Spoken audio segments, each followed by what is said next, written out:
When your seasons change, when you are going through the low point of your life, one area that we struggle is the mind. The battle that we go through, the turmoil that happens. On the outside we may smile, we may put on a lot of makeup, everything looks perfect, you put on a good suit, but there is a war going on in the mind.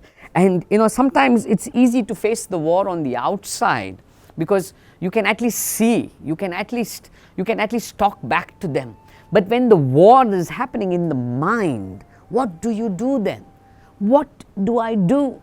Yeah. So in your low seasons and in your high seasons, definitely the mind is excited. Your inner being, your soul is so excited, and you are rejoicing, and there's peace, and there's you are dancing. There's so much of joy. But when you're low, when you feel life is throwing just bitter pills at you, your soul, your inner man, your mind just begins to go haywire, just begins to go out of control. There's a war that happens in your crisis.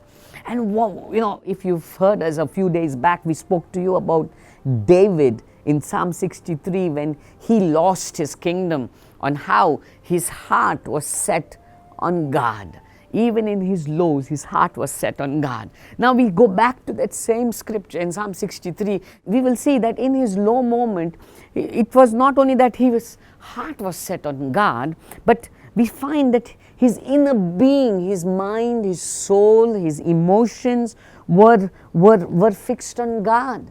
In a moment when he's lost everything, he begins to say, "My soul thirsts for thee." Now the soul is that part of man which covers your mind, your emotions, and your will. When you go through your difficult moments of life, one thing that happens is we begin to, the will that we have, the zeal for life begins to die down. The will, there's so many people that begin to confess in their difficult moments, "I wish I died. I just feel like giving up." You just lose the zeal and the will to live or to pursue or persevere in what you're doing. There are times when you're going through crisis, when your emotions, where you feel just broken, you feel depressed, you feel there is no purpose of living. When you're going through your low moments of life, where your mind is in confusion, you don't know what to do, how to face your fears, how to face your struggles, what to do with things, how to overcome. You just break down. But the beauty of David is he's not breaking down. The things around him seems to break him, but he's not breaking down. He's not letting his inner man break down. I want to tell you who's watching us today, things around you may seem to press you, but if you have a heart like David, they cannot break you. Things around you may try to press you, but it cannot break you. Why? If you have a heart like David, what was David's heart? His heart was on God.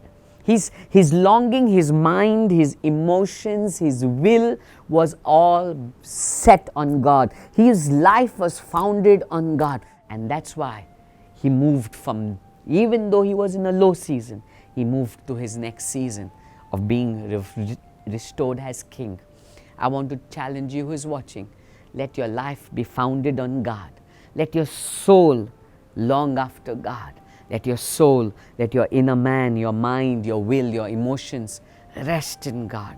Don't look to the left or to the right, because He will restore you back if you build your life on Him, on God, and no one else. God bless you.